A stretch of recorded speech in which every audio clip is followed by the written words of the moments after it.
just to say that Instituto Escolha is a new think tank. I don't know if you know it. And we do research from our own, but we also want to enhance research on this area of economics and environment. And that's why we have this partnership with INSPER.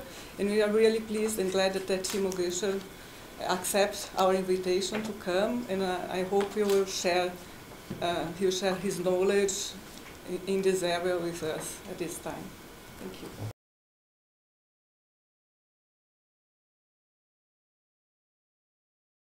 Okay, so what's the game plan for today? Essentially, we still have this overhang, from these 15 minutes that we accumulated on day one, right? So this is kind of pushing through.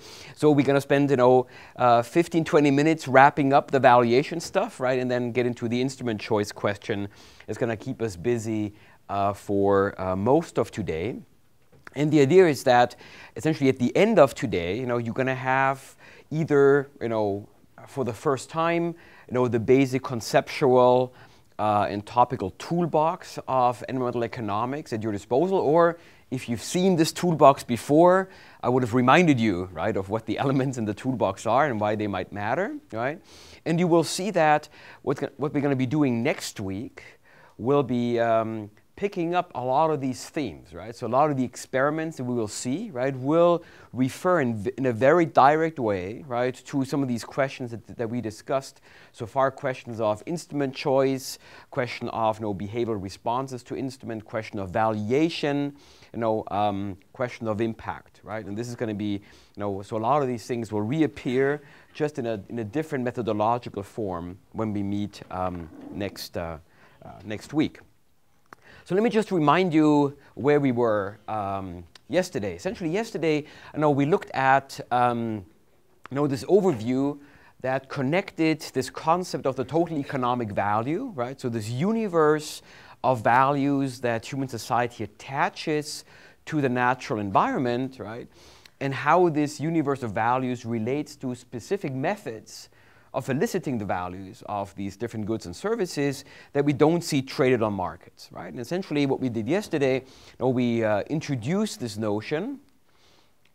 I think I'm kind of right biased here. So we introduced this notion, right? And we talked essentially yesterday, for the most part, about these revealed preference approaches. They all rely more or less on this random utility model, and there are different manifestations of this approach, depending on the specific situation in which you're able to look at these values, either because you can observe market behavior on directly related markets, or you can see household production or defensive expenditures that give you a handle, right, on how households and people view these environmental inputs.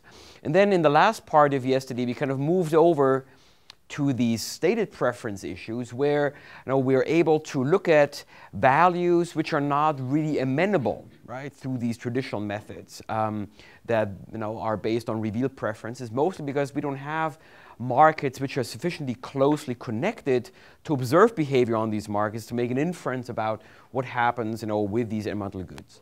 So, and this is mostly the case for stated preference, and we kind of started going into this contingent valuation approach, which quantitatively dominates, this literature.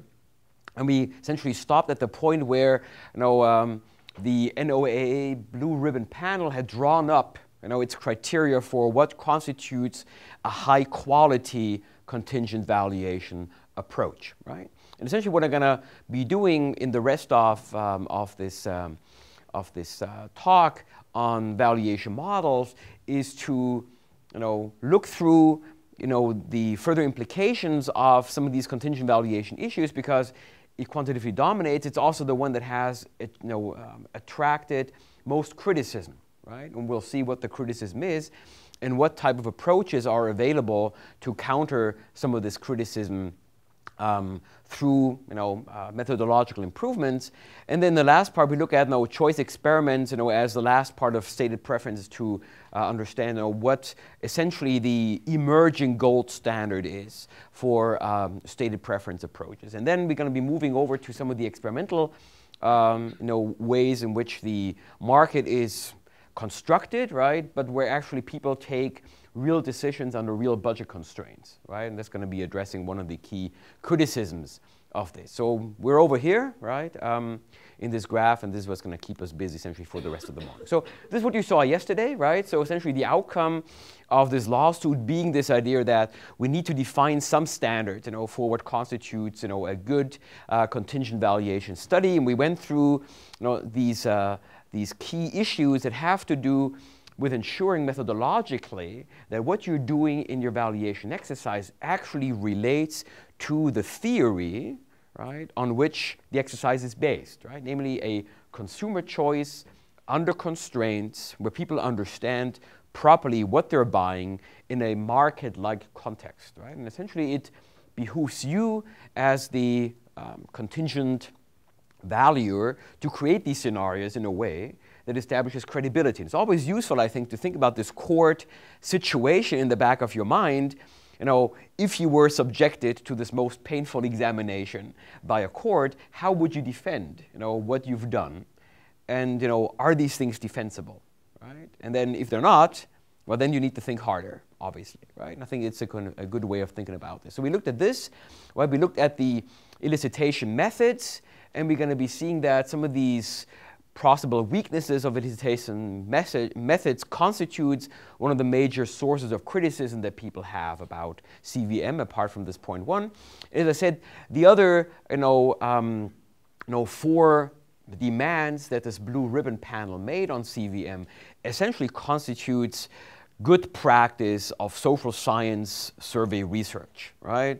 So this is almost common sense, and any course in survey design would have taught you these things in a way that is meaningful. So we don't have to dwell too much on this. The key problem, in CVM for the last 20 years has been the accusation that these types of estimates that you derive through CVM are either meaningless or biased, right? And the question is, why? Why do people think that there are strong biases in CVM? So the first issue that people come up with has to do with the very basis of this approach, which is that you make up a hypothetical market situation. And with this hypothetical market situation come a couple of problems. First of all, because it's hypothetical, it means it's not real, right? And the only reason why you have to go into the hypothetical setting is because it has to do with market-like situations for which the real market does not exist. So your subjects are unfamiliar with these choices, right? People go out and they buy real estate, they buy cars, they buy washing machines, they buy apples and groceries, they buy package holidays, right? But they don't go out and buy butterflies, right? Or they don't go out and buy escort ships for, oil tankers, right? And this means that there is a concern that your consumers are not able to make informed choices because one of the basic premises of consumer theory is that you have well-defined preferences, right? And for some of these things, you may not have well-defined preferences. That's the accusation. I'm not saying that's true. I'm just saying that's the accusation that people level at this, right? And this just comes from the fact that, you have moved into hypothetical terrain, right? And that kind of makes it more difficult. So this means that you need to kind of bring this, to answer this criticism, to the extent that you can answer it.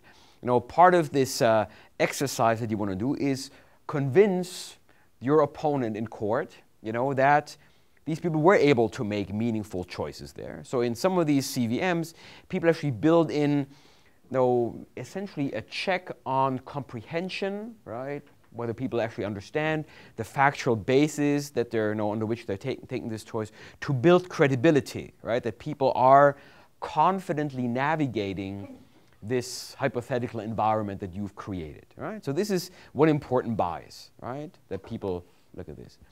The second thing is, the lack of a budget constraint, right? So even in a world where you didn't have a hypothetical choice, where you have a real choice, you could also make the budget constraint go away by simply making all the choices, financed by you, right, as the provider, okay? But here, of course, it's part and parcel of the method, right, that no money changes hands. And the problem then is, well, how can people make meaningful choices that conform to consumer theory when one of the major components that pins down the unique solution to the consumer problem is missing from the problem, I mean the budget constraint, right? And this means that, people don't face a shadow price of contributing, right? When they say, well, I'm willing to give $1 more, for duck conservation in Scotland, right? That dollar is not missing from their budget, right? And they don't understand that if they give $1 more, well, that means that they have $1 less to kind of buy a car with or to buy their household groceries, right? So it means there's no shadow price, right, of engaging in this activity. And unless you make a credible case that you made people aware, right, of the shadow price, then your CVM is vulnerable, right, to this accusation. Okay? And this, of course, is where the payment card comes in, right? Namely that by putting up substitutes, by putting up comparisons, right, you are bringing the shadow price into the cognitive world, right, of this consumer to the best extent possible, right? Okay? But in the end, you cannot get away from the fact that you are operating without a budget constraint, right? So this is a problem, right? And this lack of a budget constraint is exacerbated by an effect that's known as warm glow. Right? So warm glow is the effect that people understand from the choice situation that you put them in, right? That this is an event or a situation where you have an opportunity to present yourself as a caring, social, cooperative human being. And we give you this opportunity at no cost, right? Okay. So for you, it's a good opportunity to be, displaying your warm, caring self, right? By providing us with values which are highly inflated. In the real world, you would never do this, right? Because you understand that there is a budget constraint. But here, essentially, we are giving you an opportunity to be displaying a trait of yourself that is pleasing, right, to yourself at no cost, right? And that's called warm glow, right? The fact that you benefit from the fact that you like to tell the interviewers, yes, I would be willing to give $1,000, right, to this, right? And it makes you feel good, right? That you're such a nice guy, being willing to kind of do such a good thing. And on top of this, it doesn't cost you anything because you never have to pay the $1,000, right? So this warm glow effect is something that exacerbates the problem, right, of the lack of a budget constraint because this special situation which we've put you in, right, is conducive to you, exhibiting this warm glow behavior. The third bias that people have come up with is strategic bias, right? And the strategic bias actually is something that would be expected to lower people's willingness to express their willingness to pay, because people may believe that this study that you're carrying out is not being carried out just on a whim. There's a reason why somebody calls you up, right, or knocks at your door to interview you, how much you'll be willing to pay for this, right? There must be a social context, right? Nobody shows up and asks these questions out of the blue, right? So if you think that there's some government policy that will come with this, and that somehow, for example, the Brazilian government, will change its tax regime or fees and charges for certain goods and services in the economy based on the results of the survey, then you have an opportunity to influence how high these fees and charges and taxes are by giving certain answers, right? So anticipating the social context, makes people more likely to be providing you with low expressions of interest, right? Because they believe that, if they give you a strategically lower, answer, right, then those fees and charges will be lower than they would otherwise be, right? So this is called the strategic bias in this context. And then finally, there are all kinds of cognitive biases that arise in the context of doing surveys in general and CVMs in particular. So one thing is, for example, that in CVMs in which you kind of give people various options, right, to choose from, for some reason, the one that appears first always gets a disproportionate amount of support, okay? Irrespective of what it is, okay? So in order to make sure that you're not getting ordering effects in these answers, you need to randomize across subjects, in what order you present these options, right? Otherwise, you get this type of bias. Anchoring effects are also a potential thing. We already discussed it in the context of the payment elicitation, right? Namely that if you start with certain numbers, they fix people's expectation about magnitudes, right? So if I ask you for support for whale preservation, and I start with $1, right? I'm going to get a very different estimate from this group as opposed to when I start with $10 or with $100, right? Because it just anchors people's orders of magnitudes, right? And that has a big effect on these valuation effects, right? So in general, you need to go in and you need to ensure that these anchoring effects are eliminated to the greatest extent possible. And this referendum style approach is one way by which you do this, right? Essentially just make a yes-no decision, right? But avoiding the anchoring effect comes at a cost, right? It's not for free, right, to avoid the anchoring effect. And this is a key problem, right, as we'll see. Anchoring effects also play out sometimes much more subtly. So there are some psychologists that will try to convince you that any type of number that appears in this survey is going to have a cognitive effect on how people answer these questions. Okay? For example, telling people that this thing is going to be provided in a certain postcode area, will have an anchoring effect on the numbers people give you later. Okay? We've done tests on this, okay? We don't find this, okay? But there are some papers published out there that will tell you that any number fixes quantitative estimates somewhere else, okay? So you want to be aware of the fact that they claim this, okay? You also want to be aware that some people don't find it, even when they're looking for it, okay? Then finally, that's called the embedding effect. And this is actually a real challenge to CVM. Namely, you find out that people, for some reason, are very resistant to information about the quantity of the good that you are providing. Okay? So if you run the same contingent valuation exercise, right? And in one of these exercises, you ask people for duck preservation, right? And in the other context, you provide them with preserving the ponds plus the ducks. Okay? People will give you exactly the same estimate, even though they're getting more with the ponds plus the ducks than just with the ducks.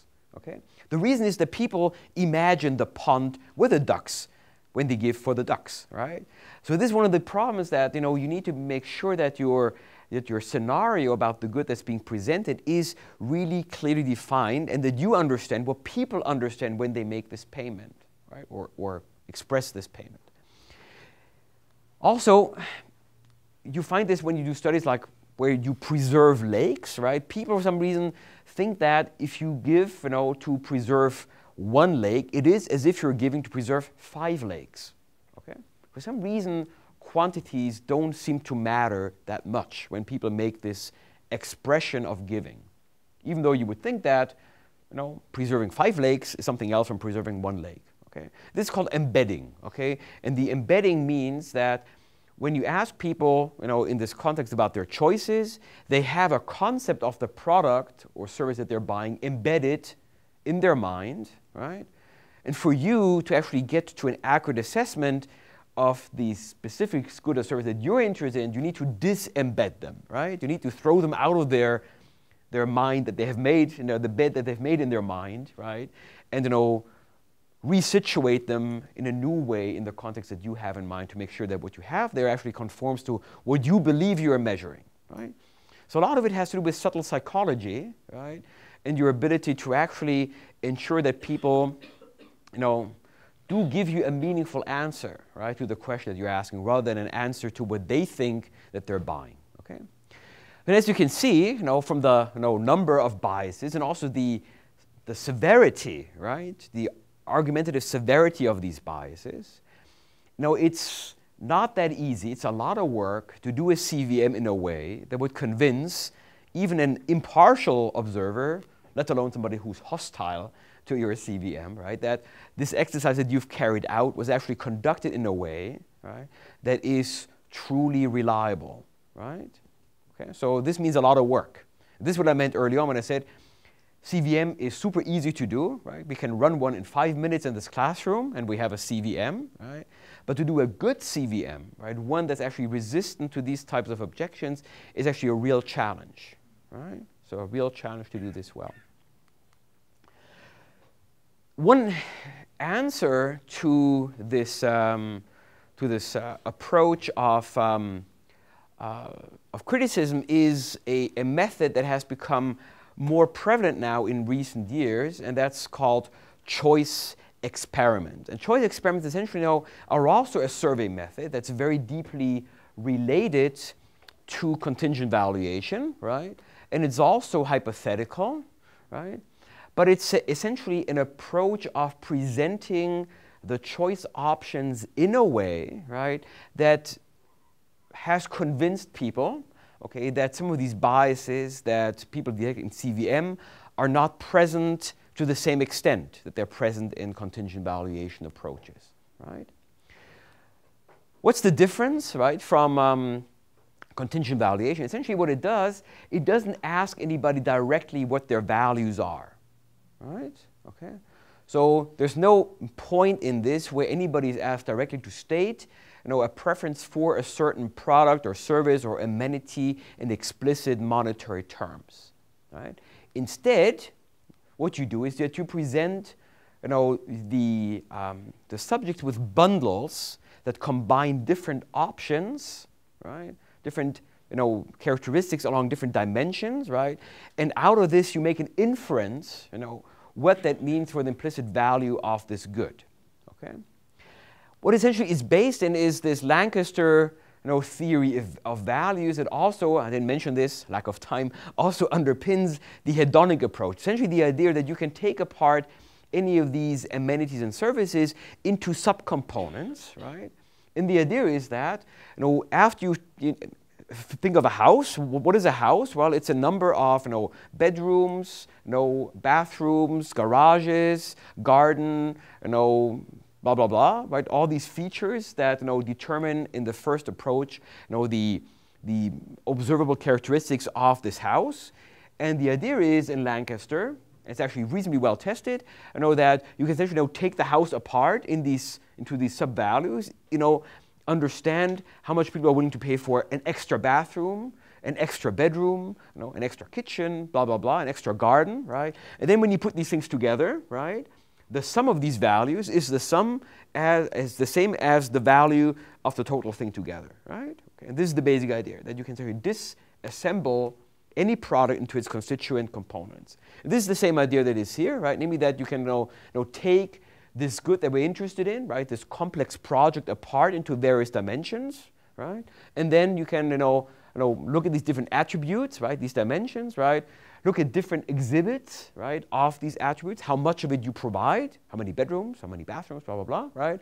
And then essentially people buy these levels of attributes, right? And then based on this you can get essentially a demand curve, right? That's the basic idea that's behind this, okay?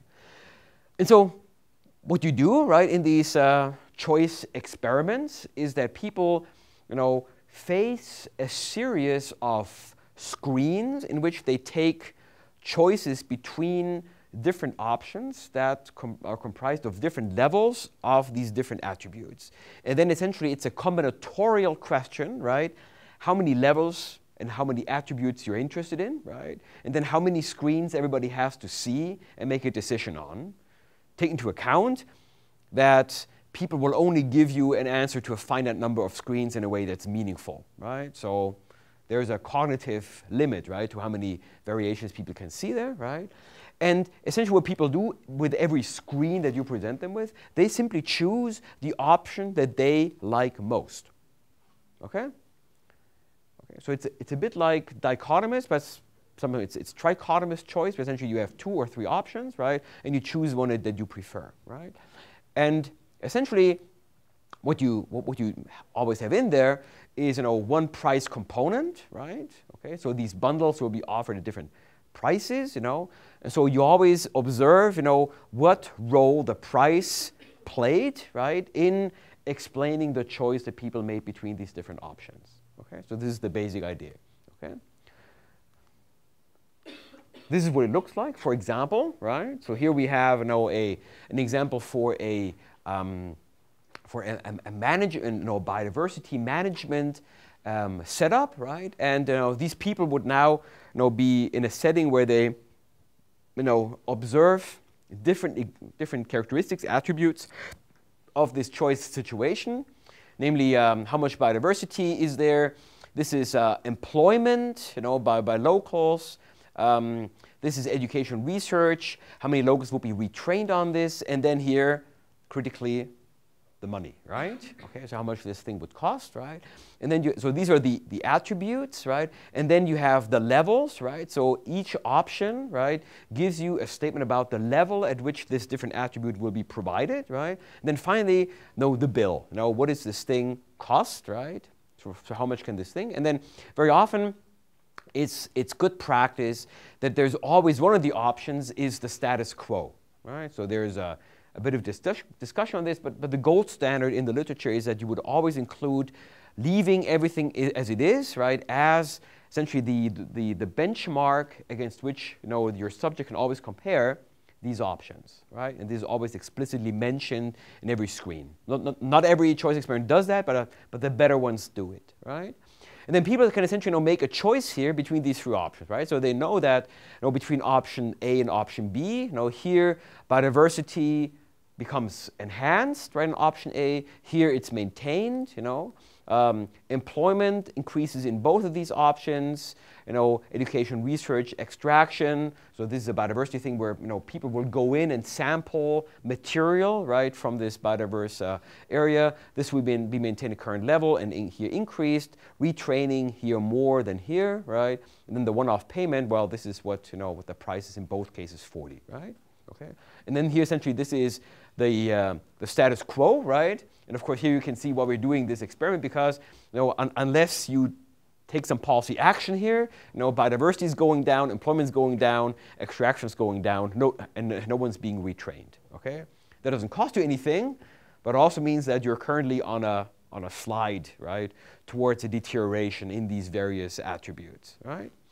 Okay, and essentially what you do is that you present that's a combinatorial exercise, then subjects with a whole number, right, of these screens, one after another, right, where you mix around, okay, sometimes this would go up, right, while this would go down, right, well here it would go up, but here it would go down, right, so you have all the combinatorial, possibilities, right, and based on this, you extract from this valuation, okay. So there's a bit of a demanding analytical framework that's behind it, right? Which we don't have time to go into. That would take about 2 days to cover in its specifics because it essentially combines sampling theory, right? Namely, how many screens does everybody have to see to fill up this space, right? With the question how you then extract from this data that you've created, the willingness to pay curve, right, for these various attributes, right? So this is the key technical complication, right? So this is what a lot of people do now, right? And I would say that in terms of the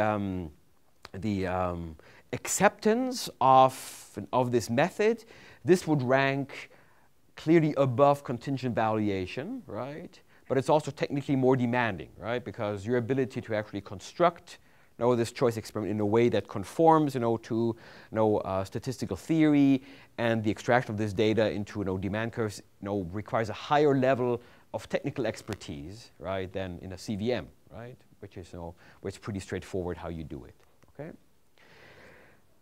What people in CVM have been doing, on the other hand, is trying to tackle some of the biases that people have identified, right? So people who are in the CVM business, and there is a CVM business out there, right? There are a lot of companies, consultancies, right, that run CVM, as a consultancy service, for all kinds of projects, right?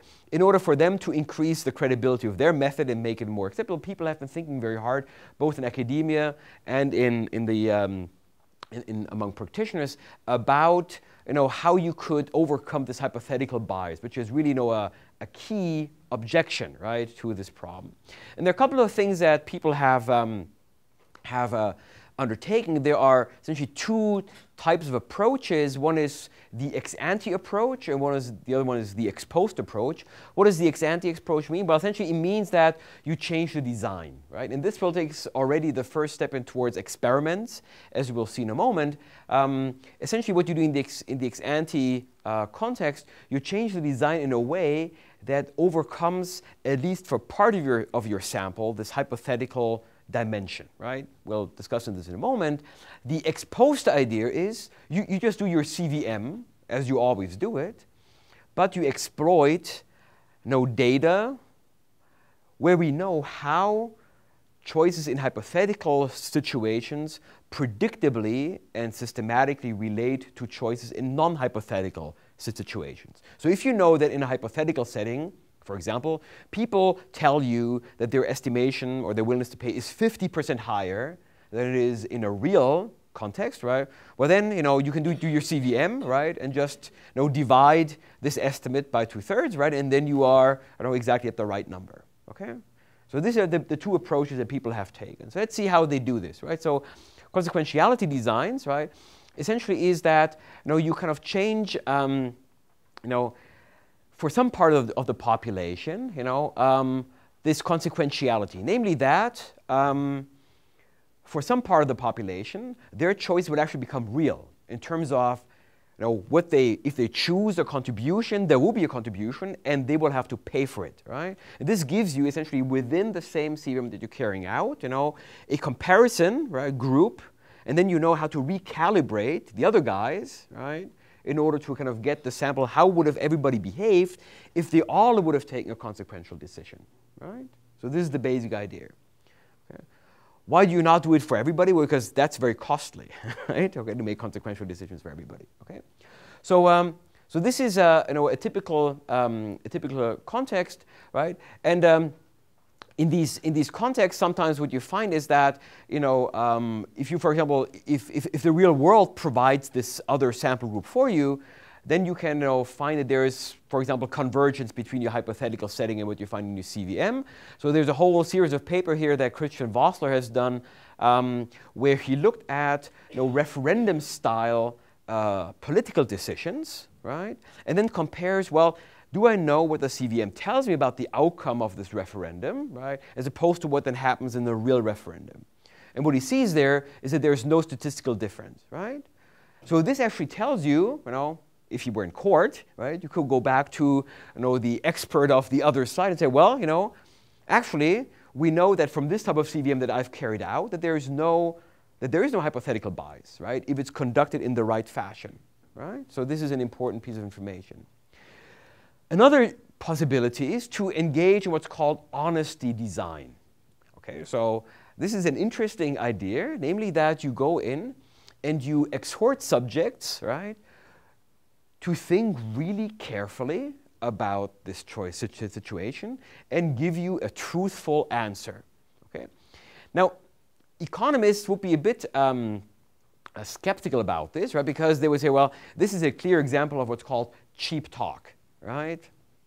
Okay, I'm happy to tell you that I'm being truthful, but really, I don't care, right? It doesn't really have an impact on anything. Why should I, right? In fact, Loomis had a paper, John Loomis, in 1996, a first one where he didn't find any difference. But actually, it turns out that people who have gone in and do this a bit more carefully actually find that if you do it the right way, then you can actually get significant convergence between hypothetical and actual choices. So Jacquemet, in a paper, and there are a couple of follow-on papers with Jason Sjogren, looks at a setting where people sign a declaration of honesty or an oath before they take your CVM.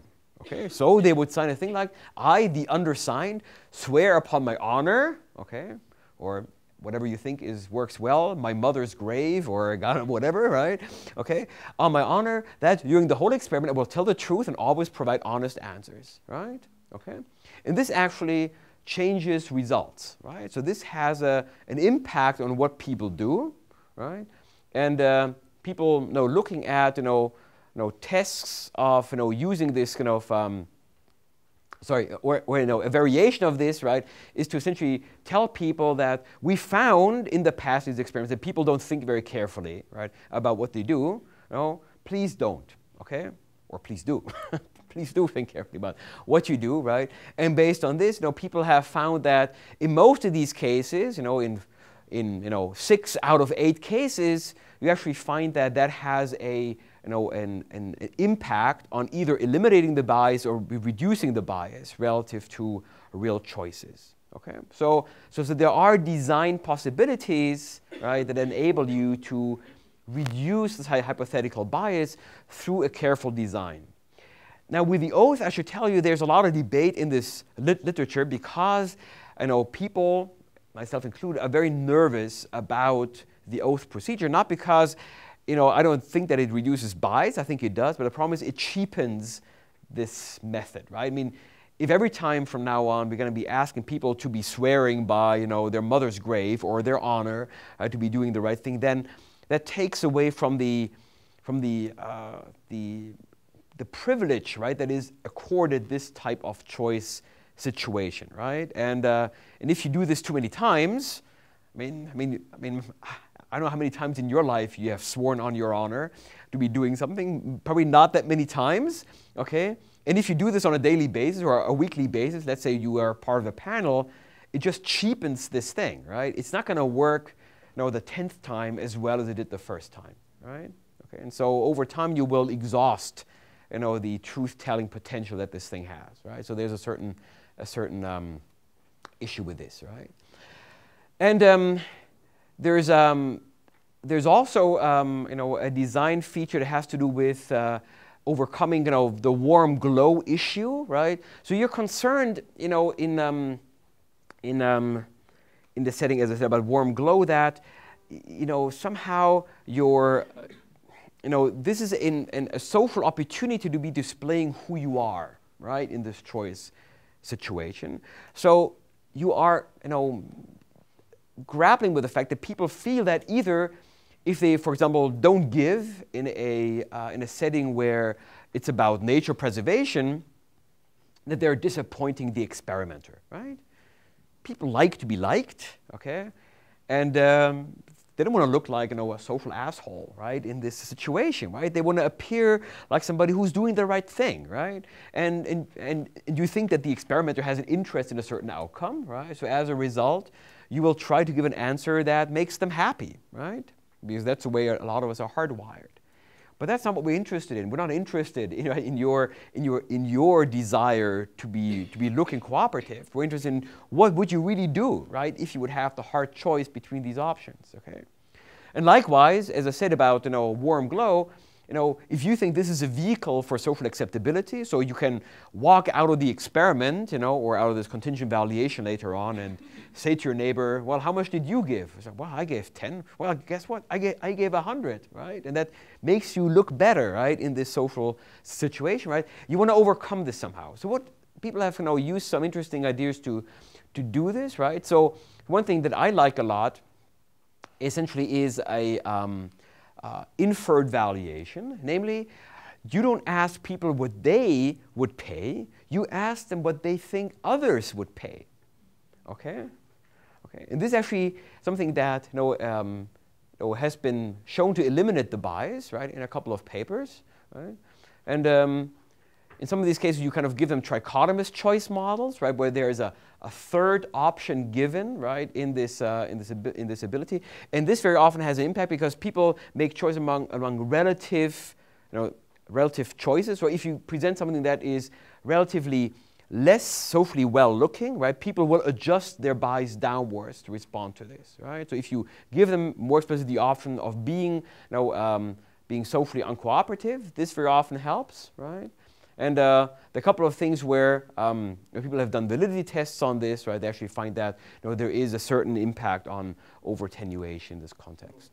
Yes? Are you aware of any experiment like instead of asking a person how much a person would put from its pocket, but to imagine, for example, a municipality budget, and that's the budget, and how they would decide where to apply that budget? Well, there are studies like this, but they're not what we're looking for, right? Because now, if you do this, right, then you're no longer, you will not get a willingness to pay measure, right? You get a statement about how public funds should be spent, right? Which is a very different decision, right, from the question. I mean here, the business we're in contingent in this valuation is that we want to understand how we can put the valuation that people have into a cost-benefit analysis, right? given that people understand that they would have to bear the burden if that was the case, right? And then these numbers you can put it into a cost-benefit analysis. Yours is a very different, setting, right? Because the funds, presumably in your case, have been raised, right? They're there, and now the question is, well, how should we spend the budget, right? And there are studies like this in the public economics literature that looks at the political economy of fiscal spending, right? But this is a very different literature, because the question they ask is an entirely different one, right? It's really something very different, right, from this thing here, right? Essentially, it's a complement to political choice, right? I mean, you would think that every time you go to the polls and you cast your vote for a political party, you are making that choice because you believe that your party will spend the funds differently than the other party, right? So and you're essentially trying to kind of see, well, how much information loss occurs, right, through the vote. But it's a very different thing, right? Very different exercise. Okay. So the other method, right, is ex post methods, right? So this means, well, do your CVM the way you did it, right? But now adjust for predictable biases, right, in these measures, right? So and this essentially means that you go in and you massage the data, right, in some way, right? So data screening, right, just means that you go in and you just make an informed choice about which data to preserve in this. Now you can do this, okay? It's very difficult to explain this either in a paper or in court, why these data points are in and those were out. Okay, so, but, you can sometimes restrict to median reporting, right? That actually preserves the data, right? But it implicitly removes the outliers, right? Because you're not concerned about, people that are far from the median. Or you can approach some lower bound approaches, and then, of course, you are, in the business of trying to explain to everybody how you chose your lower bound. Okay, so good luck with that. Well, so there's actually an issue about this. So if you're completely agnostic about what people do, right, then the perfectly honest way in all of these experiments or evaluation exercises would also be the option that people would like to reduce the amount that this good is being offered. Because very often what you find is that, so in an ideal way, statistically, right, what you would like to have, you'd be able to find the entire population in your data set, right, so that at the outer layers you find that, well, if it's cheaper than this, right, then everybody will want it, right, okay, and if it's more expensive than this, then nobody will want it, right? So you want to cover the entire distribution in the ideal sense. What you very often find after you've done the evaluation exercise, that there's still mass left at the outer end of the distribution. And sometimes, there's mass left at zero, right? And then the question is, are these guys really zero bidders? Or would they have preferred a scenario where, for example, we actually have more climate change, right, than we would otherwise like to have, but I would like to have more money in my pocket, okay? And so these zero guys are actually a real issue in the statistical evaluation of this. So most of the time, the surveys are a bit, say, cavalier about this point, right? The zero responses also have a problem because very often they also contain protest votes, right? So people may not be trying to tell you that they would like to have more climate change, more money in the pocket.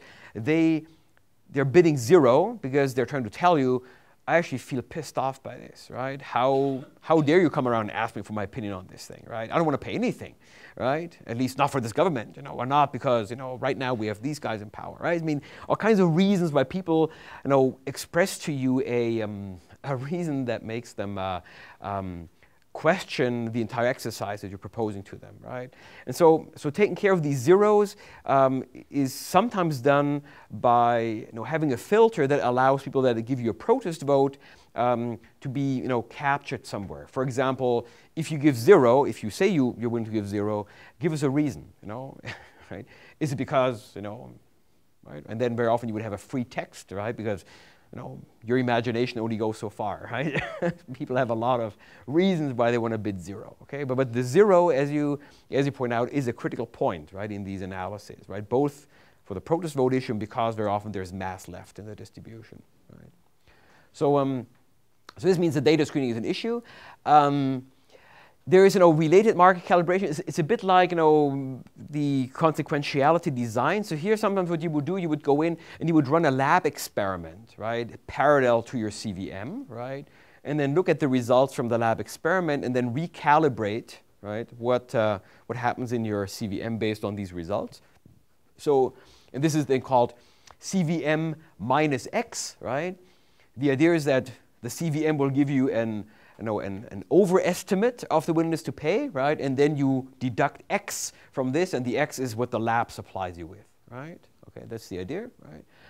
And then what sometimes people do is that they allow subjects not just to report their willingness to pay, they also allow them to report how certain they are about their estimate, right? Because this is the issue with the hypothetical bias. People may feel unsure about, this choice situation. It's unfamiliar to them to be buying the kind of goods that you are proposing to them in the CVM, right? And so people can tell you not just, oh, I'd be willing to, pay $50 or $60 for this. They can also tell you, well, how confident do I feel about this, right? Okay, and based on this, then you can re-weigh, the weight of these answers within the overall exercise, right? So for those that give you high confidence, they get greater weight. Those who give you lower confidence, they get lower weight, right? In the computation of this thing, right? And this again doesn't reliably, take care of the bias, but on average it does, right? So most of these studies that that re-weigh or recode the data based on confidence very often find that relative to a lab study, they actually find that the bias decreases, right? So these are kind of ways in which people who do CVM try through design changes or through changes in the data analysis, right, to overcome some of these biases that people have been leveling, right, at this valuation exercise, right? And as I said, if you wanna pass muster, in a situation like this, it's good to demonstrate awareness, right, of these possible correction methods, right, and ideally to have maybe conducted one or two of them, right, to show. Bruno. What about the possibility of the people who are interviewed, they simply don't understand the question, or they do not know the answer as well? So the guys that do the interviewing. Exactly. No, the interviewed. The interviewed one. Okay. I can ask you to Patricia, how much are you willing to pay for something?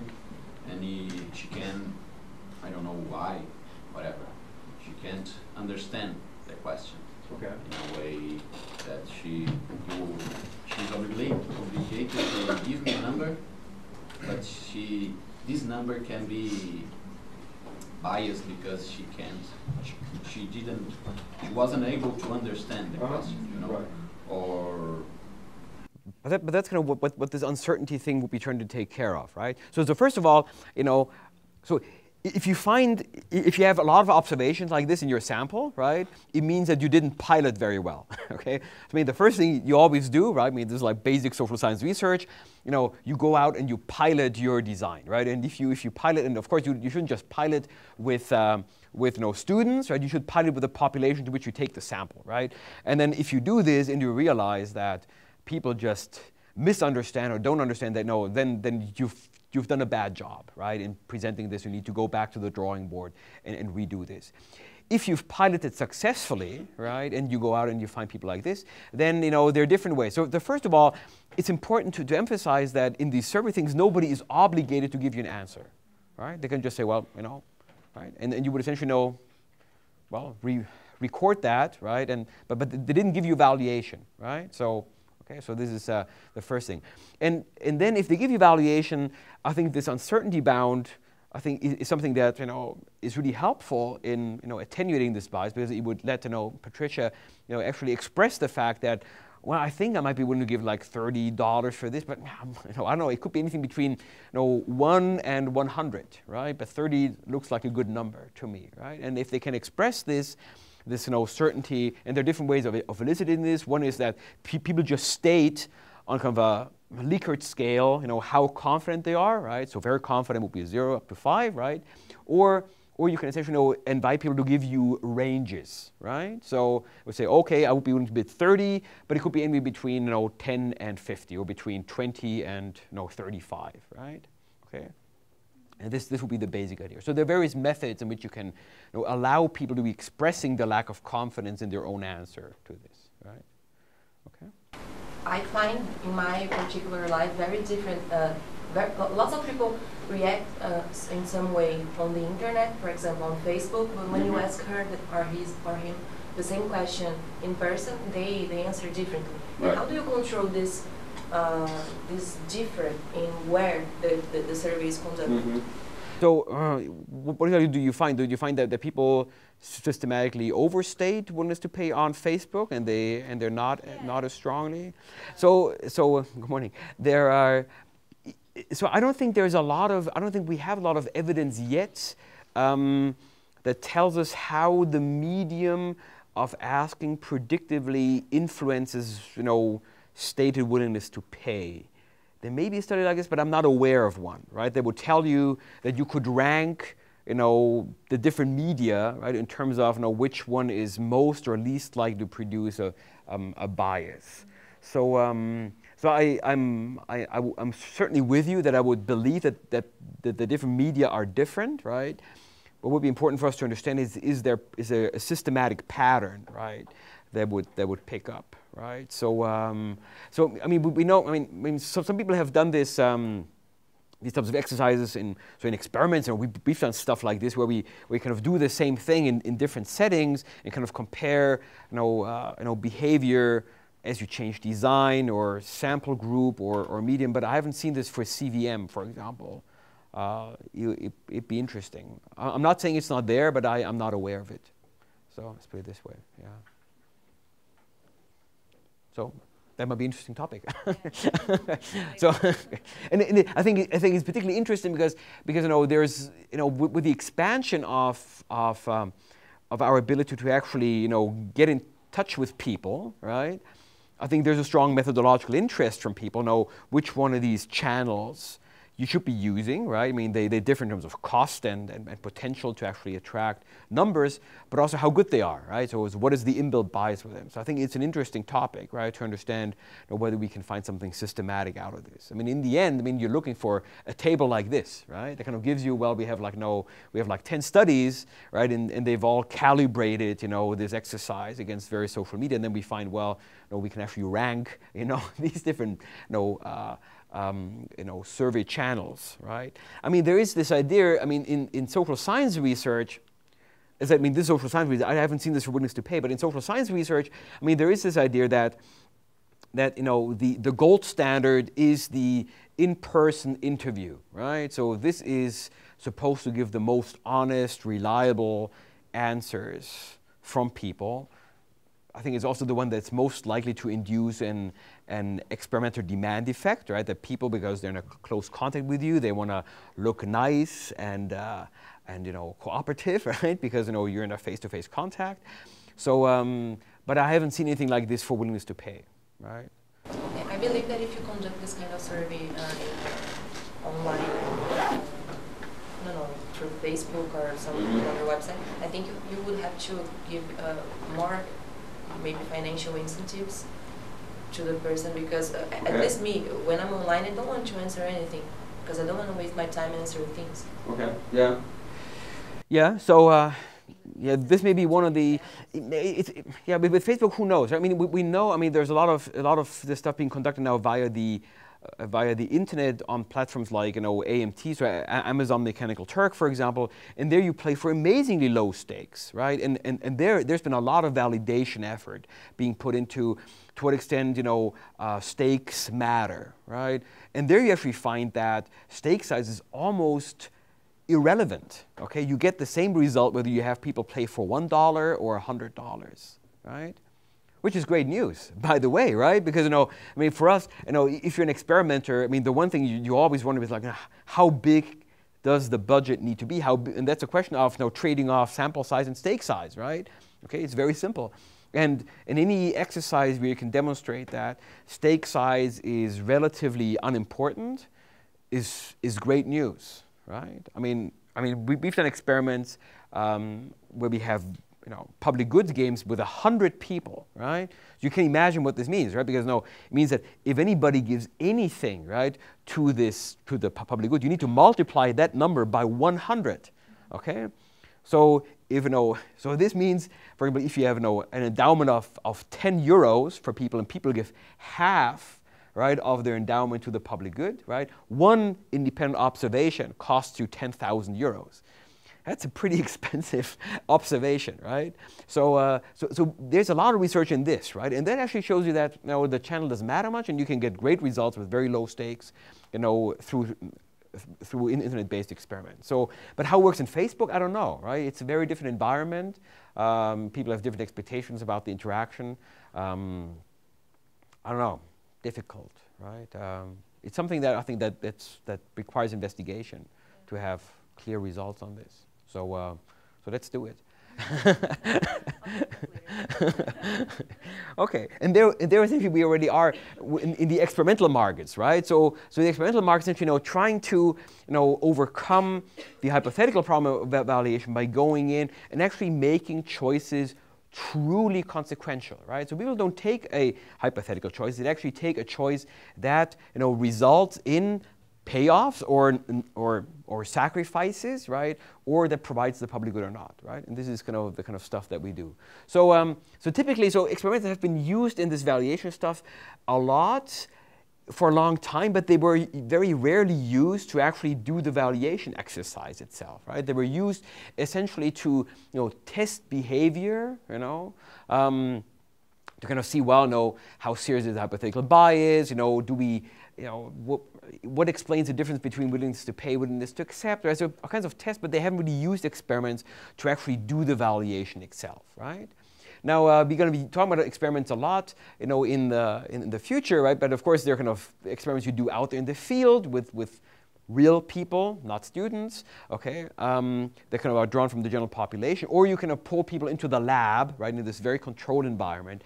And there are many, many trade-offs, right, that kind of are between these two things, because on the one hand, the field, of course, is in a sense the gold standard, right? Because this makes people, if you have a genuine field experiment, not even understand that they're in a treatment, right? So they don't exhibit, experimental lab rat behavior, right? Because they know they're essentially under the microscope.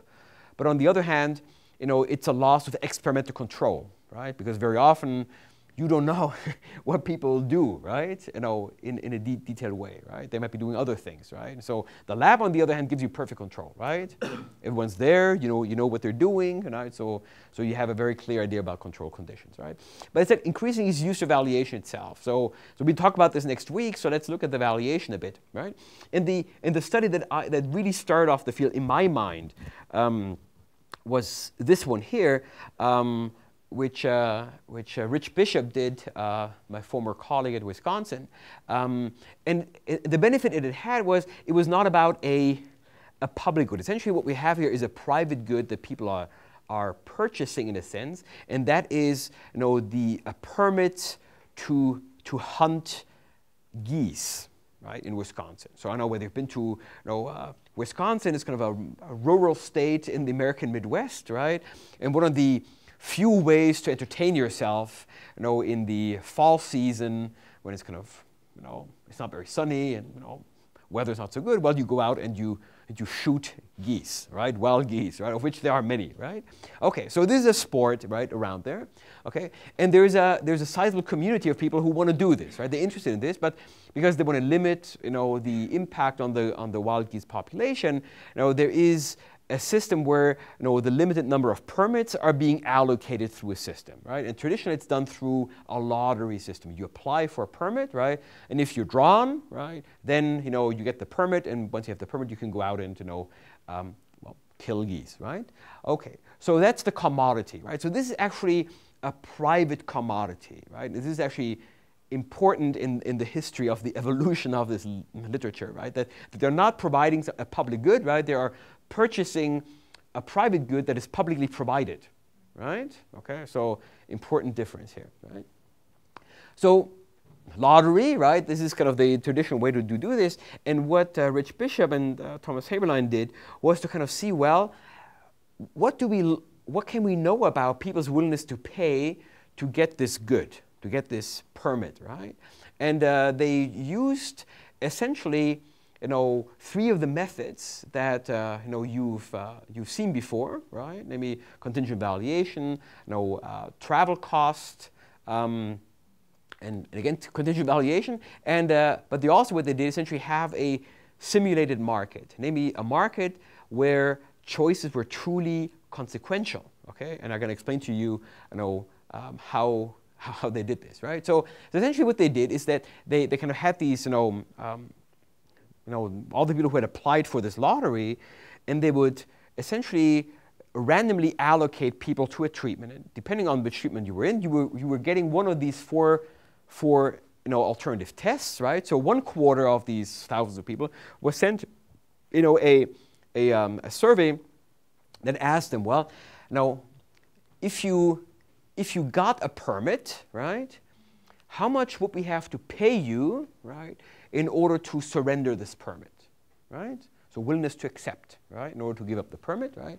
On the other hand, at the other end, you would ask in another part of the sample, well, how much are they willing to pay to buy a permit, right? Okay, and of course, in the end, you would hope that these two markets meet, right?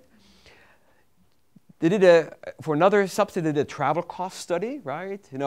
Because these permits are allocated on certain grounds, right? And you cannot exactly determine which permit for which ground you will get. So you may have to travel quite a distance to actually access this hunting thing, right? And so you understand how people value these permits depending on how far away they are from these different hunting sites, right? So this gives you a travel cost method. And then finally, they had this check against permit thing where they looked at those people that got the permit, right? And they would randomize prices between these guys, and they would essentially send them a check, right? They say, well, here's a check for, $200, $150, $100, right? And you give them the opportunity. If you like your permit more than the check, right, then just, send the check back. Envelope is enclosed, right? If you like the cash more than the permit, right, just stick the permit into the envelope, right?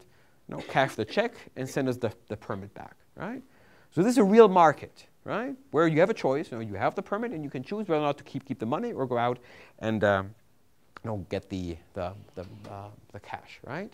So this is the basic setup that they had, okay, which I think is a pioneering study. It was really, really well done, and I really liked it a lot. It was interesting what kind of came out, because it kind of confirmed, what you might believe is kind of going on there. So here the result, essentially on contingent valuation, willingness to surrender, was that people were telling you that, they would have to be paid somewhere between, so this is kind of the 95% confidence interval, somewhere between 67 and just over $100 to give up this permit, right? So this is what they told you, what you would have to give them. But in the market where they actually sent people, right, the check and had it exchanged, right, the equilibrium price was 63, right? Okay. So $63, right? So actually below the willingness to accept, which means that people actually give you an inflated estimate how much you need to pay them to give up the permit, right? So in reality, people don't value the permit as much as they tell you, right, that they really value it. On the other hand, if you ask me, well, how much are you willing to pay to get a permit, right? Okay, then they actually tell you a very low estimate, right? Okay, only $11 to $21, right? And the travel cost, essentially tells you that people value these things about 32, right? So this kind of gives you an idea about, first of all, that, these estimates are within one order of magnitude. That's not great, but it could be worse. Okay. But they're also very predictable biases, right? And essentially, between the willingness to accept and the willingness to pay, you're just about right smack in the middle. Okay, about regarding what the correct estimate is if you really looked at the market, right? So in this sense, this kind of strengthens this idea that you can triangulate the correct outcome, right, through hypothetical measurements, right? So this should be possible in contexts like this. Okay. So two insights, right? We see that now you have a severe deviation, right, from this, okay? So, I mean, we have factors of 4 or 5, right, of deviation, right? We have different results, right? But we also have essentially an interpolation of the right result, right, by the two extreme ends of the willingness to accept and willingness to pay measure, okay? But what's important here is that, so this gave you, a first idea that you might want to use real prices, right, to look at what people are willing to pay. But then, to understand how you can actually get to a direct price variation, very little happened, in the experimental thing until this paper came along. So I have a personal interest in this paper because I wrote it together with the PhD students, and essentially it's a paper where we used the basic idea of this direct price variation that Rich Bishop and Thomas Haberlein did, and combined this with this idea from experiments and charitable donations, where people see price variations in giving, right? And this essentially is the basic idea. So here, the difference though is that we actually look at a public good, okay? So people here are making statements about their willingness to supply a public good, right? And the public good that people supply here are private greenhouse gas emissions reductions, right? So we invite people to an experiment, and in this experiment we're going to find out whether people are actually willing to give up real money, so cash on the hand, right, in order to do something about greenhouse gas emissions reductions, right? Okay, and we're interested in a couple of determinants of behavior, namely, what impact does it have, how costly it is to provide this greenhouse gas emissions reductions, and this is important because, if it's very expensive to, engage emissions reductions, you would expect that a lot fewer people will do so, right, compared to if it's very cheap to do so, right? And so depending on what type of options we provide to people, right, that's going to have a big impact, or this might have a big impact, on how many people do it. Or if this behavior is very price inelastic, it doesn't, right? It doesn't matter much how much it costs. It would always be, a certain share of people that will do it, right? So it's an empirical question, right? How price elastic the supply is. And then, of course, we're also interested in non-price characteristics, right? So what are determinants, gender, age, where people live, blah, blah, blah, in determining what happens here, right? So essentially what we did, right, is that we went in and we used an existing survey platform that runs in a number of countries called YouGov, okay? And this company essentially runs an internet panel in Germany with about 65,000 members at the time when we did the experiment, right? Okay. And what we did, we teamed up with YouGov to have them do a different type of survey, in that week, right? Or over these weeks. It's actually 6 weeks in which this thing ran, okay? And what happened was that they would invite people, so people, their panel members, they would usually take about one survey per week, right? And maybe last week they would have done something on toothpaste, right? Another one that's done something, the brand panel, something, right? And this week, you would be invited, about 3,000 people, to do something else, namely to kind of take part in this experiment that was running on that was about greenhouse gas emissions. So essentially everything was the same. So when people got the invitation email, it looked just like any other invitation email, the one they got before. Just when they got then to YouGov, they saw that this time around it's about not toothpaste, but about greenhouse gas emissions reduction. Okay. So out of these 2,700, in fact, this is part of a much larger study. We had about 10,000 people in the whole thing. This is the subsection here that did this part. So about 2,400 accepted the invitation, completed this thing. And what we have here is this basic dichotomous choice, right? So this kind of does the same thing as this Carson study. I mean, people simply tell us, do they do it or do they not do it, right? And with this, you essentially you avoid anchoring and these types of effects, right? But it's very wasteful. Okay, which is where the numbers help, right? So having thousands of people helps overcome this problem, right, of having little information per respondent, right? And what people were offered essentially was a dichotomous choice, right? So everybody was given this option that they could either reduce greenhouse gas emissions reductions by 1 ton of CO2, right? Or they would get cash, right? And the way that we pay them, is one of the benefits of this platform, is that we just put the money onto their account. Everybody who is a panel member, right, has an account with YouGov, right? And every time you do a survey, they add something to your account as a reward for having done the survey. Well, in this case, we just add, this amount of money to your account that you chose to have because you forewent the greenhouse gas emissions reduction, right? So this, of course, is the core bit, because you might be sitting there wondering, like, okay, well, I'm taking this survey. How can I be sure that what I'm doing really has consequences, right? Because remember, we want to get out of the hypothetical thing. We want to get into the real setup, right? Okay.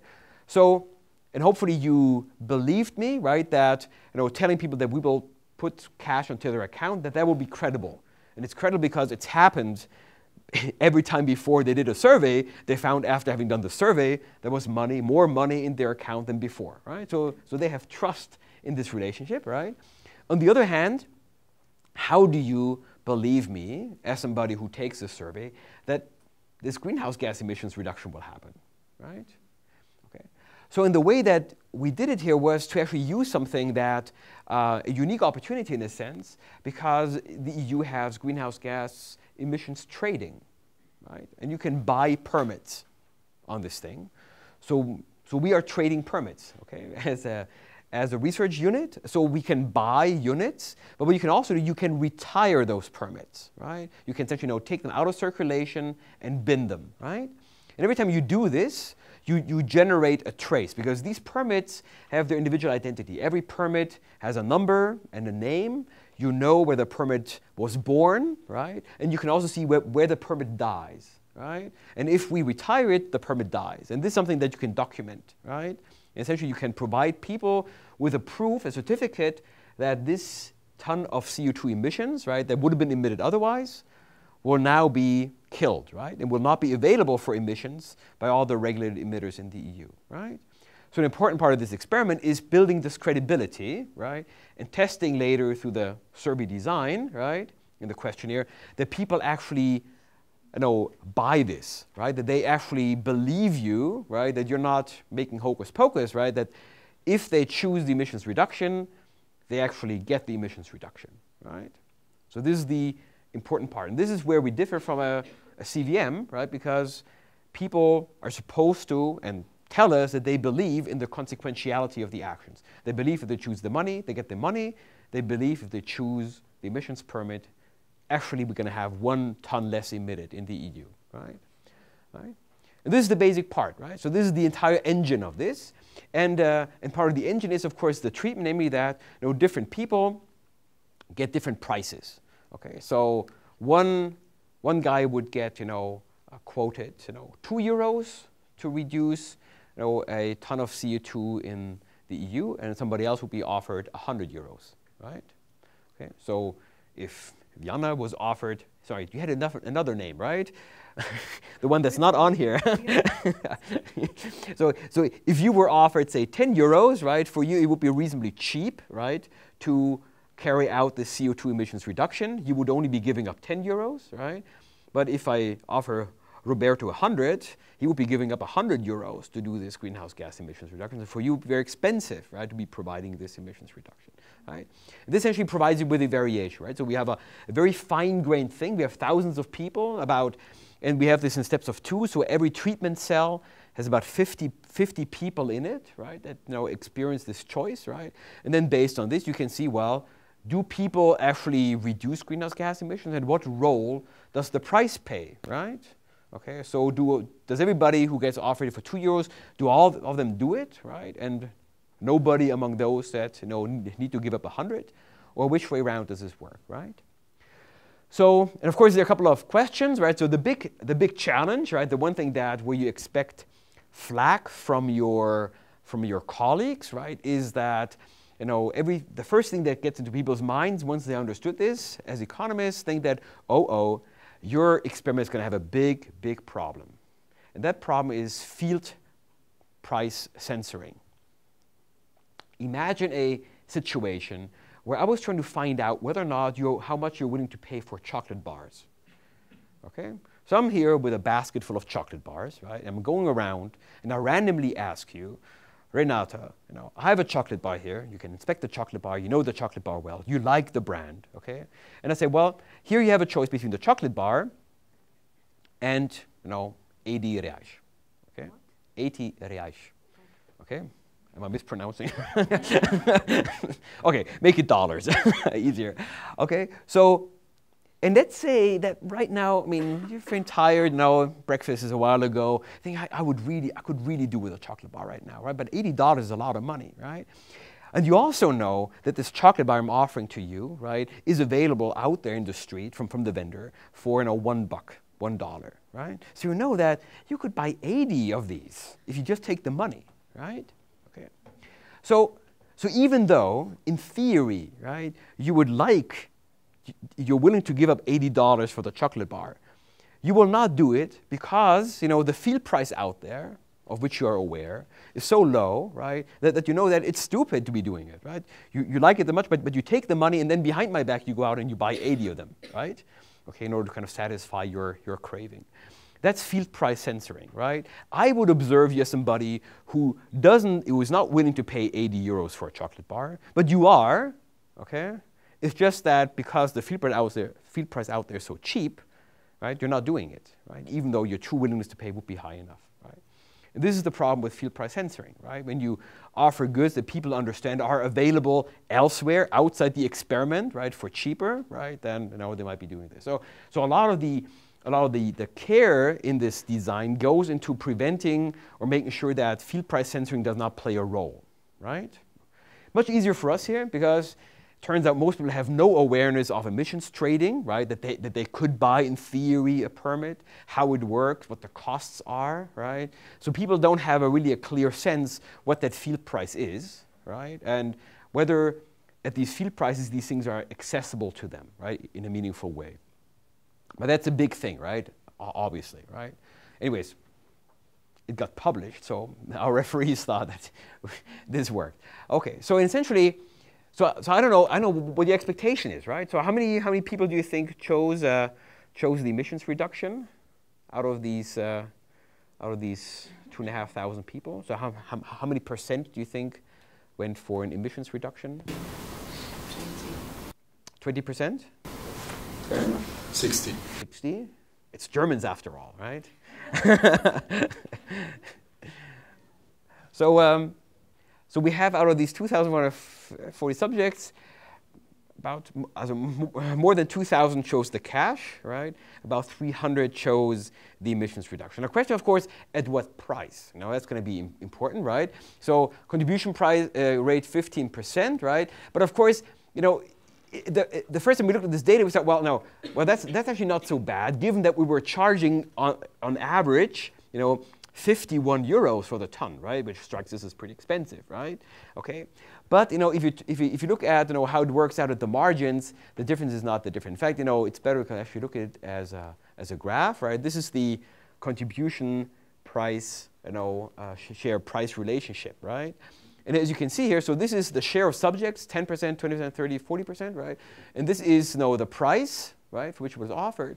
As you can see, this is a very steep curve, right? Very steep, right? So, there is a price effect, right? Okay, you can kind of make it out that people respond to prices in some way, right? But it's not very strong, okay? So the difference between a high price and low price is actually not so pronounced. Yeah? One thing that I might have missed. How are you controlling for their income, the marginal utility of the money? Well, so we have, because they're panel members, right? YouGov keeps data, on people's answers to survey responses. At some point, people are asked about income as part of these surveys because everybody's interested in income effects, right? The other surveys, for example, which brand of toothpaste do you buy if your income is more than 40,000 euros a year, right? So they have data on this, and for those that were first-time participants in the panel, right? We had a screen where we were collecting this data, right, in the ex post questionnaire. The problem with income in general is, and that's always the problem with survey, it's always self-reported, right? And there's a predictable bias in self-reported income data. People always understate income, right, as a rule. in fact, what you find, so if you look at the determinants, so this essentially, I don't. Maybe I'll talk a bit more about this next time. But so here we have income, right? Essentially no effect in this study. But of course, if you think about education, right, which is a very good proxy for income, right, and maybe even better proxy for wealth, right, they actually find a very strong effect, right? And because people in education tend to not to understate education, right, relative to income. Now maybe this is a better measure, right, of what happens here. So what we essentially find, in this study overall, that the median, so this is just a comparison thing that's in this paper because we felt it would be useful for the reader to understand how do our results compare to others, but that's maybe not so important what other people have done here. But in this study, essentially what we find is that the median willingness to pay of people is 0, right? So if you are confronted with a consequential decision, right, people on average will not vote, right, will not pay anything, right, towards greenhouse gas emissions reduction. The mean, on the other hand, is 6 euros, right? Why? Well, because we have this small but significant share of people who will do it even at a very high price, okay? There are these 16%, right, at 100 euros that are willing to do it. Yes? Question, why, because in this question, like if you pay for reducing or for capturing greenhouse gases, or if you would take the money, you are comparing like something that is really public, or with if you would choose a public benefit or an individual benefit. Okay. Don't you think it's quite conflict? Because I don't know.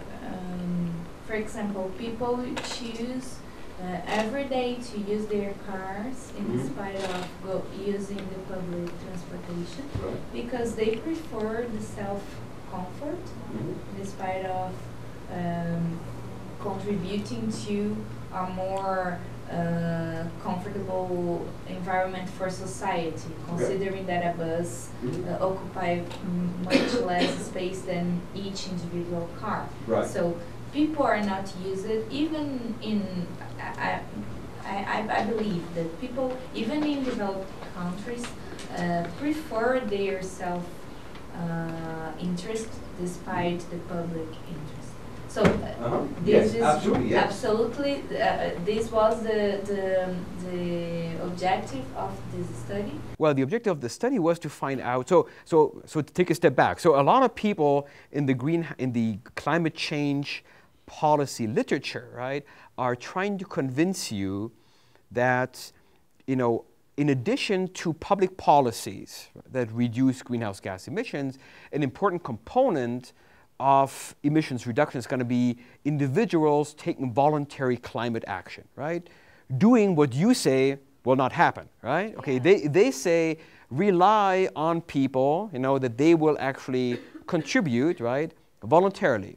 And it's not completely crazy, a crazy idea that people will do this, because all the entire charitable sector would not exist, right, if people were really truly as selfish, right, as you say they are, right? People sometimes, or very often, do provide, privately provide public goods, right? Okay, they donate money, they donate time, right? They're not fully selfish, right?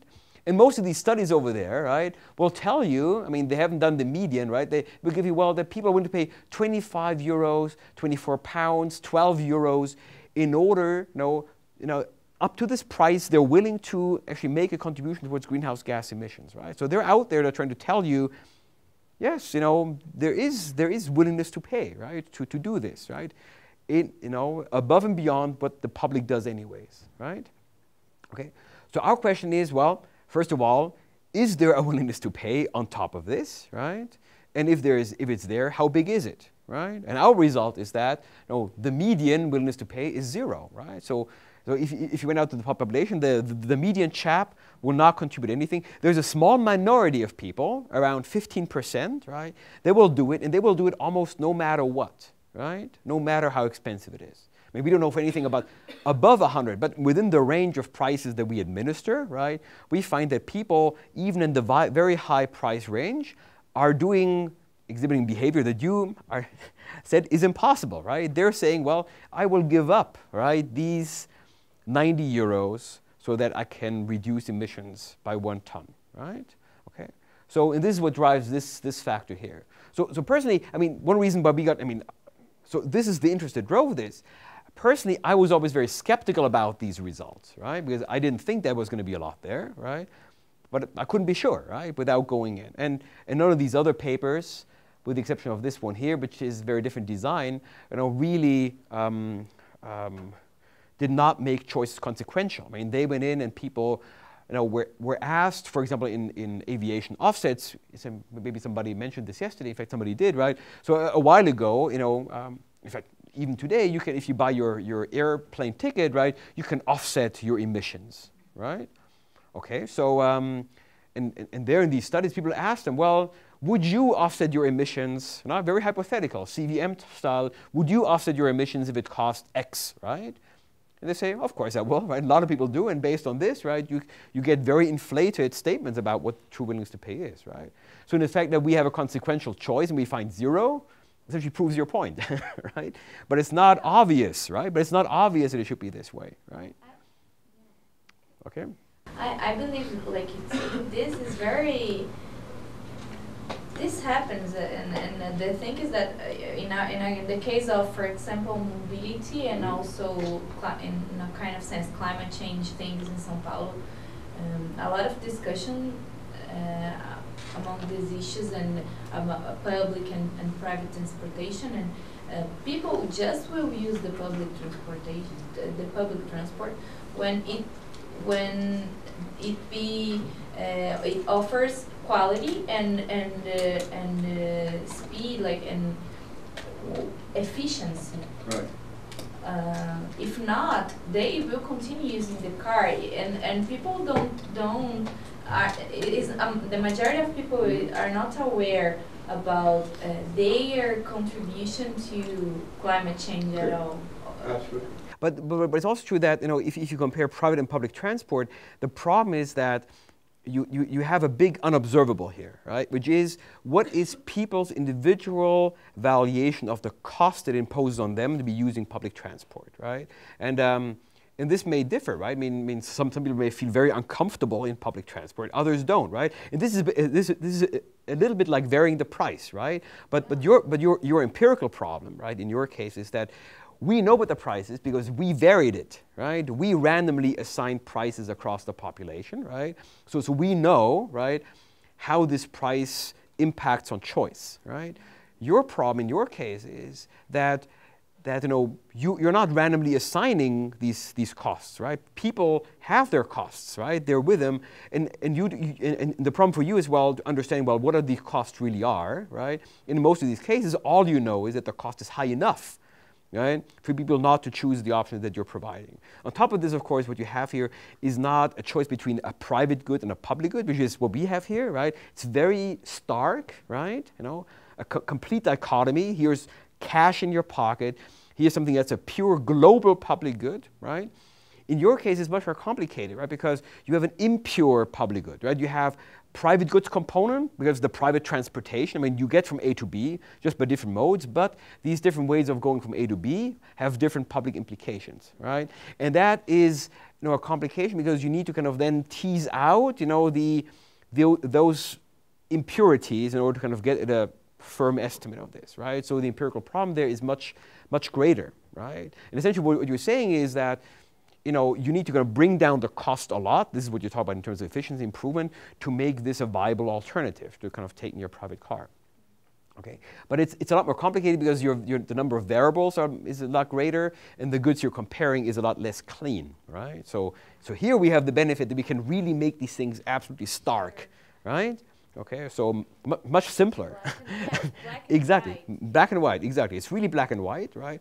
But in this context, we find something. But what's also important is that, it's important how to interpret the result, right?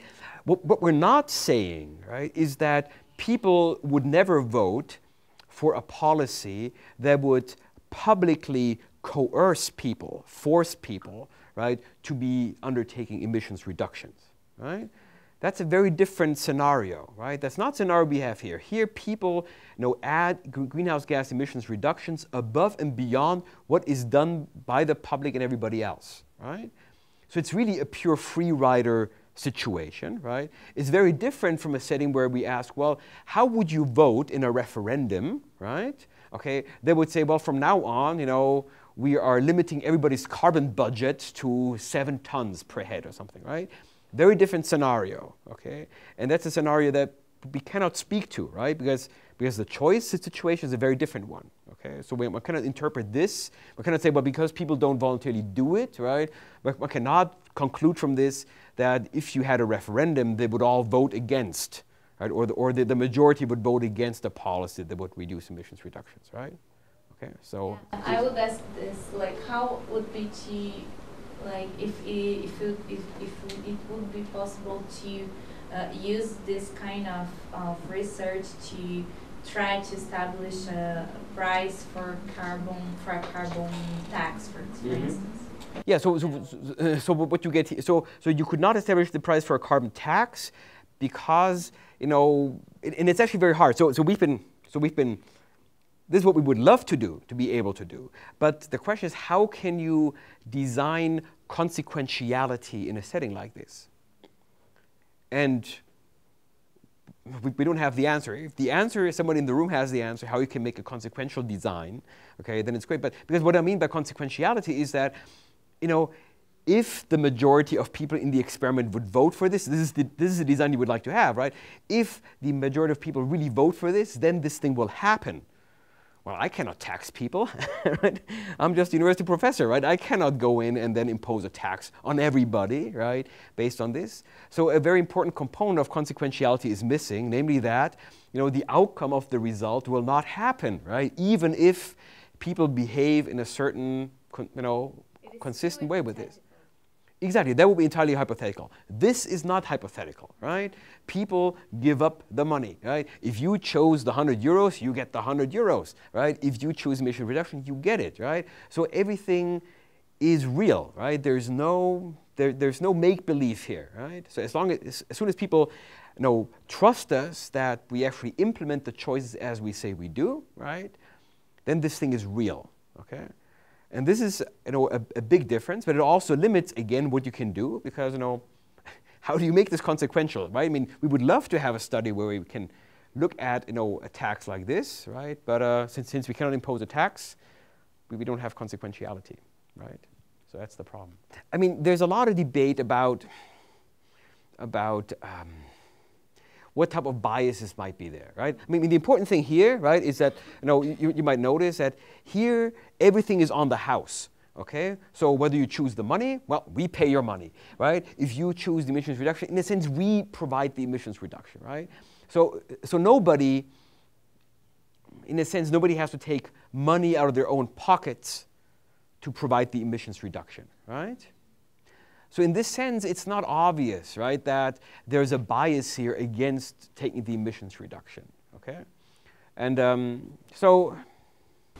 But there could be people that just participate because they want to get money every month, answering the... Yeah, but that's exactly what we expect people to do. I mean, they're utility maximizers, right? So we would expect them to be on the platform because, they want to earn money, right? Okay, but we also give them the opportunity to be expressing if they don't want to, if they want to do something else than just to earn money. So you're concerned whether or not this sample is representative for the population, right? But on the other hand, you have to say that this panel doesn't. So you would not give up your job to be a panel member on YouGov.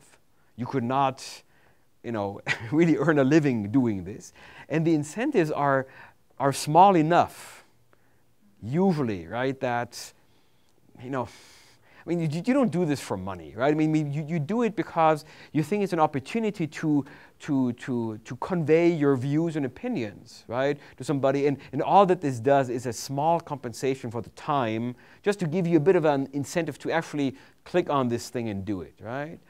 But it's not like we're genuinely paying you for your time. Right? It just, yeah, exactly. So the benefit for us is, WhatsApp that did not exist yet when we did this experiment. This is a few years ago. This is 2012, right? So this hadn't really penetrated the market yet. The other thing is that, So I don't think that I mean.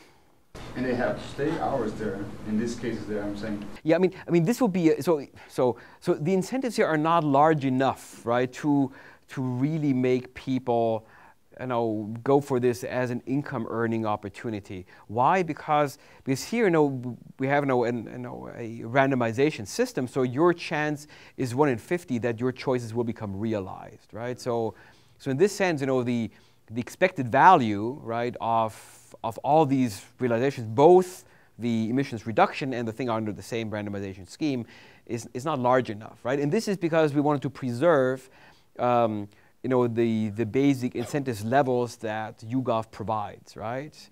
And we didn't have people in there. I mean, we had a tiny fraction. It was maybe 100 people or something that were new panel members, right? I mean, I would be more concerned about this point, right? If we would have seen that, the majority of people who were taking part in this experiment were actually new panel members, right? Then I might be concerned about the fact that, this had a big recruitment effect, right? People saying, oh, there are like 100 euros on the table, go out and get it, right? So, but since that fraction was very small, right? And since people couldn't choose to be in this experiment, right? I mean, this was like, your chance of a YouGov panel member being randomly allocated into this experiment was about, 2,700 and 65,000, okay? So even if you signed up with the express purpose of being part of this experiment, the chance of actually being recruited into this experiment were not large enough, right, to really make it worth your while. I mean, you had to, be pretty confident that, you were going to be chosen. Right, but it's certainly something nowadays, right, where you have to be really careful, right? So if you play high stakes online surveys like this, right, and you have these types of social interaction campaigns, right, then I would be really worried about these effects you talk about, right? So something to take into account. Yeah. So I'm almost done here. So here, as you can see, there are a couple of, a couple of predictable things don't happen, right? So people always say, well, women are more likely to be, acting voluntarily. They don't. Older people, no. People with children, no. Education, as I said, big predictor, right, of being positive, right? And people, do more if they feel they're somehow responsible for this, right? So either they think there are personal benefits, they think that they're somehow personally responsible for climate change, right? So people who express it, they feel a certain responsibility, right? They're more likely to be doing this. Media doesn't play a role. One thing that we had to do a couple of follow-up experiments on was temperature. So people are more likely to be buying the emissions reduction if the ambient temperature at the time of them taking this choice is higher. Okay. They kind of feel the climate change effects, and then they decide to contribute. So there are two competing hypotheses, right? What might be going on in this context, right? So the one hypothesis is this one, right? I mean, I always had this picture personally because we were lucky in the sense that during the 6 weeks we had a weather pattern that really mixed temperatures almost randomly across Germany, right? So it's not just a latitude effect, right? Where the north is colder. Other hemisphere, right? The north is colder, the south is hotter. There we had like every temperature everywhere in Germany, pretty much, right? And the other thing you found, when we had enough variation, and I always had this picture in my mind of the guy, in his underwear, sitting with, a bottle of beer, that is like a sweating bottle of beer, with like condensation on it, in front of his computer, and making this choice, right? Saying, oh, it's hot, let's cool it down, right? The other possible explanation is that warmer temperatures simply make people more charitable, more cooperative, right? So it's got nothing to do with climate change. It just has to do with the fact that if it's warmer, people feel warmer towards everybody else, right? Is this all a possibility? In fact, there are some studies that demonstrate to you that church collections go down when it's colder. They go up when it's warmer. Okay. So anyway, so what we did, so as a follow-up in the lab, we started running public goods games in the laboratory, and varied the indoor temperature, right, within reason, Okay, because there are ethical considerations, right? I mean, how hot can you make the lab, right? So we chose a temperature range which is what ergonomic specialists tell you is the comfort zone, which is between 17.8 degrees Celsius and 23.8 or something, right? There's a very specific range, and we varied the thing within this. And you find actually that there's a little bit of an effect, right? But it's not very strong, right? It's certainly not as strong as you find it here, right? So here's a very strong effect, right? So warm temperatures make people more likely to be. So it may be both stories, right? May have some traction in this, right?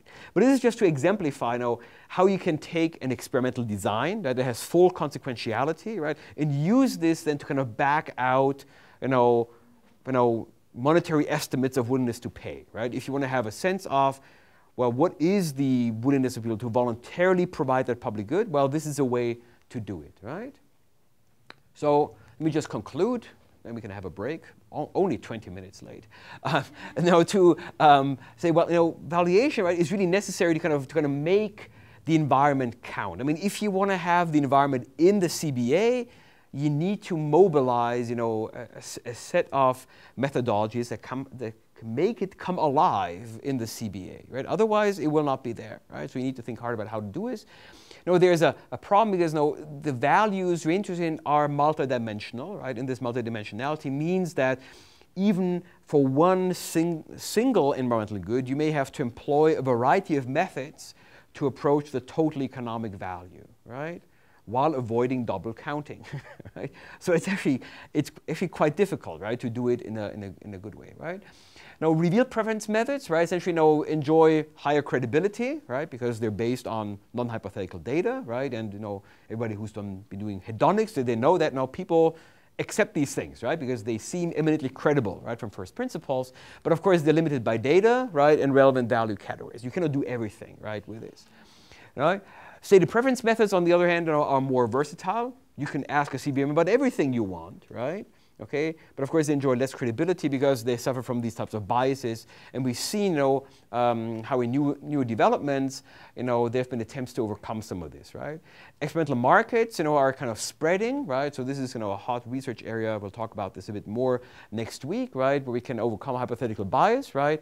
And, but we don't have an established methodology. I mean, everybody is there at the research frontier trying out things, right? Seeing what works.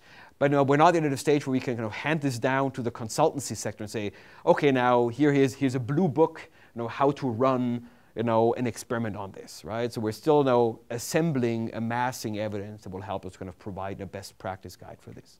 Okay. Good. Well, that was only 2 hours on this. Okay, so let's have a break and be back here, say 10 past 11. Okay.